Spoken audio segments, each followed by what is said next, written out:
Hello, good people of City Campus. My name is Michael Mintakuku Brown, popularly known as The Journey, and I'm here with, Or say to Kubek, and I go by the name Senior. and together we are running for this year's JCL presidency across City Campus. Hi, good people of the University of Ghana. I have here one of the aspirants for this year's JCR presidency, and we are about to have a short interview. So, please, who do you have here? Okay, so my name is Michael Mintakuku Brown, a level 300 student, and I'm popularly known as The Journey. And I'm doing this and running for this portfolio with Bright Osei, popularly known as Senior OT, and together we are running for the JCR presidency of the University of Ghana Accra City Campus. Thank you. Okay, so please, if I may ask, have you had this experience or have you been in this space before, leadership space? Yeah, coming from all the way from SHS, even from JHS, SHS, through to the University of Ghana, I've held like numerous leadership positions, spanning from committee membership, committee heads, committee, like a plethora of them. I can mention from being a member of the Electoral Commissioner, University of Ghana Business School, being a PRO for the University of Ghana Grand City Campus, being a leader in Kwapon Hall, the hall in which I reside. I can continue and then mention just plethora of them. Yeah, so I've been in this space for quite a long while. Okay, so being in this space, what have you learned so far dealing with people? Dealing with people is one very difficult thing, but one thing that we need to understand as a leader is being a leader is mostly dealing with people. So what these things come with is like a continuous learning. So I've been in this space, I've been able to learn one or two things, especially good communication skills, because it is with this good communication skills that you'll be able to have a good interaction with these people. I've also learned one key important thing: interpersonal relationship.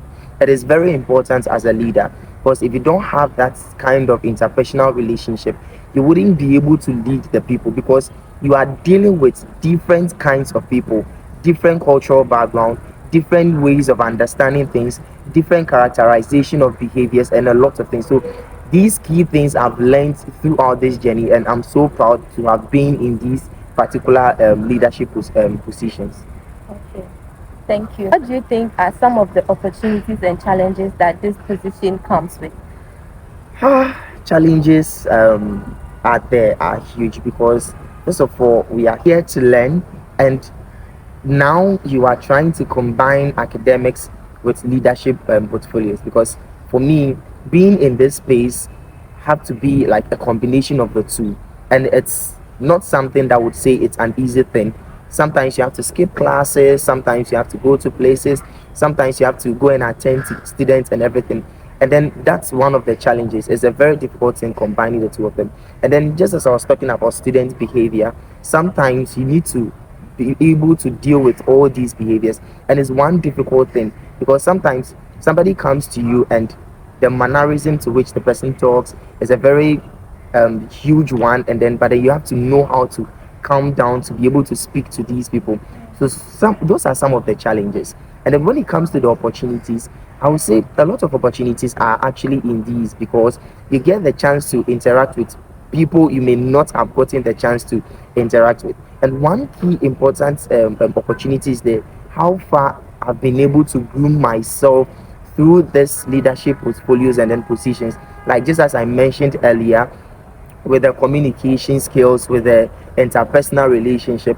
These are things that I didn't have from the beginning, right? But then I've been able to get all these things, and then I've been able to mount platforms that I wouldn't have gotten the opportunity to have mounted. And these platforms are actually giving me the opportunity to link with certain personalities that I wouldn't have gotten those opportunities to link up with. So, with the challenges and opportunities, I would say that I've had a lot, and then I'm so proud to have been in this space because of the opportunities I've had, and then I'm so just grateful for being in this space. Yeah. Okay, so if I may ask, what's your vision for the university over the next 1 year? For visions, I can promise you that I have a plethora of them. But I would just want to highlight like three or more of them. And one most important policy flagship that is very dear to my heart and my vice presidential running mate's heart is the fact that deferment has become so rampant in our school. Deferment should be something somebody does willingly, not out of compulsion, right? Something that's okay, maybe I'm traveling, I would want to defer and then come and then continue another time. But here lies the case that a lot of people are deferring due to their inability towards pay um, their financial duties. Somebody comes into your DM, Michael, help me write a deferment letter. You ask how much you are owing. The person will be like 500 CDs, 200 CDs, 1,000 CDs, and these are monies that shouldn't be leading to deferment. So we sat down and then we thought deep, and we were thinking that how could we best solve this problem, if not eradicate it, at least reduce it to certain level. So we thought of a financial cushioning such that we will set up a contingent fund. You understand? Because the thing is, we pay dues as a JCL. So if we are paying dues, that means we can use something to do with that dues, right?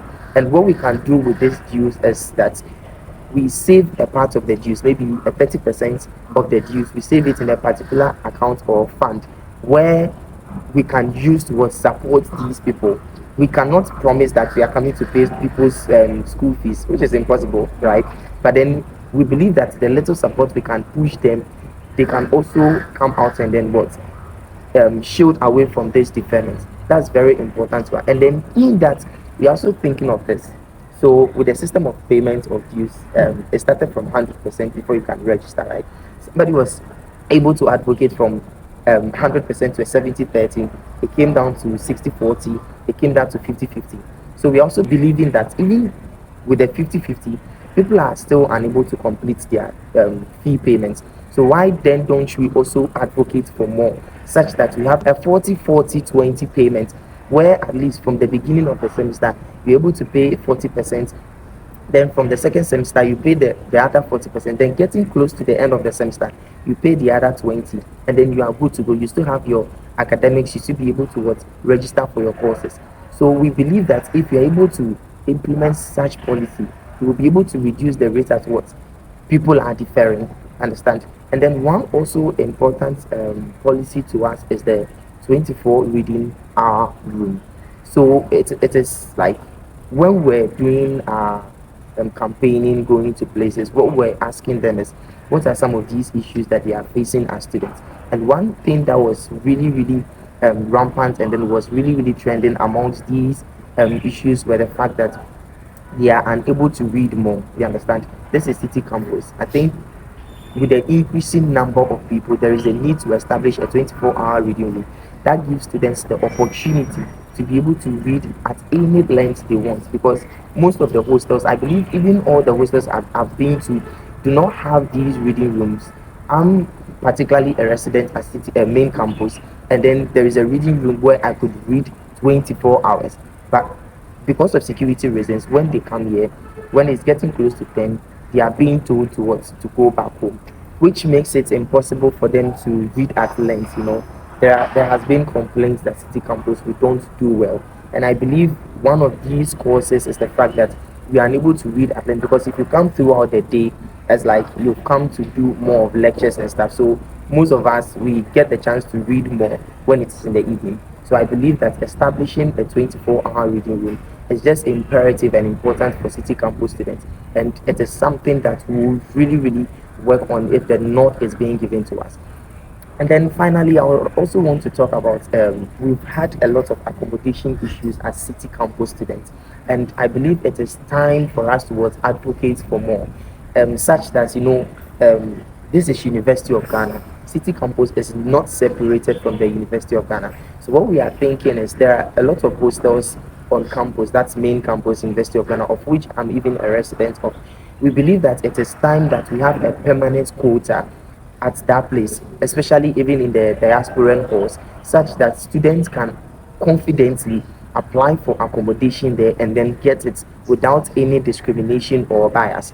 Understand? So there is the need for us to do a lot of advocacy around these things, even if possible that our advocacy is able to go that far to even advocate for what all the traditional halls so that we could also get a quota there, because we are paying more. You understand, like we are paying more, and then a student comes all the way from Kumasi, Central Region, and then students are like stranded, especially those who even are admitted into City Campus. I remember level 100, I had to help a friend who was really, really, really stranded.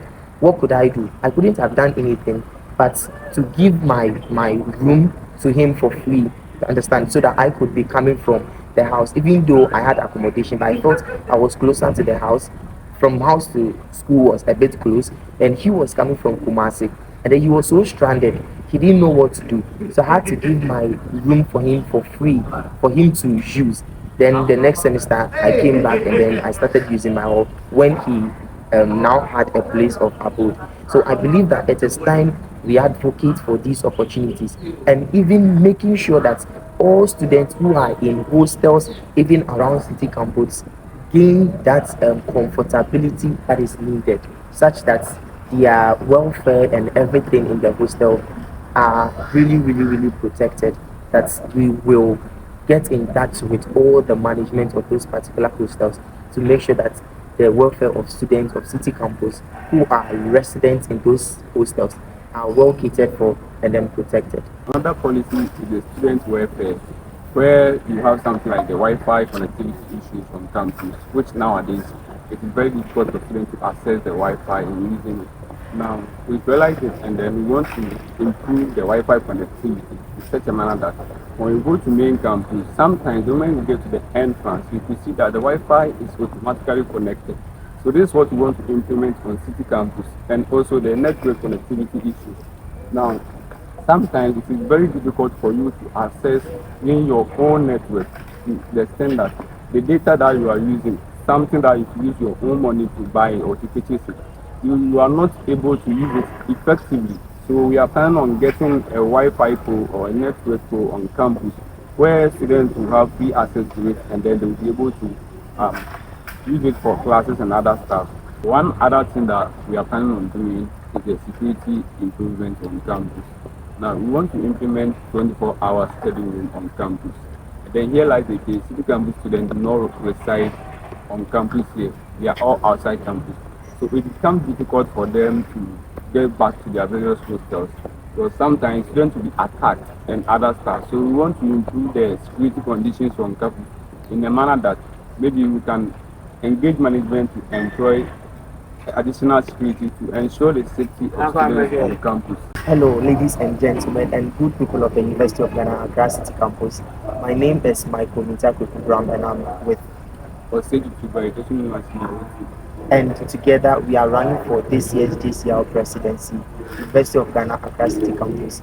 And then one important thing to ask is that this portfolio we are running for is not a portfolio for any other thing, but it's a portfolio to ensure that we are in an administration which is a service-oriented one, an administration which is a collective one, an administration which is a very, very, very, very inclusive one. Our policies and everything says it all. This is a policy that we went to the students soliciting for, and these are the plights that they told us, and then we wish to add. And then one way we are going to make sure that all these things are done is for us to what, build more on advocacy and looking at our level of speaking, our level of communication, our good communication skills and everything.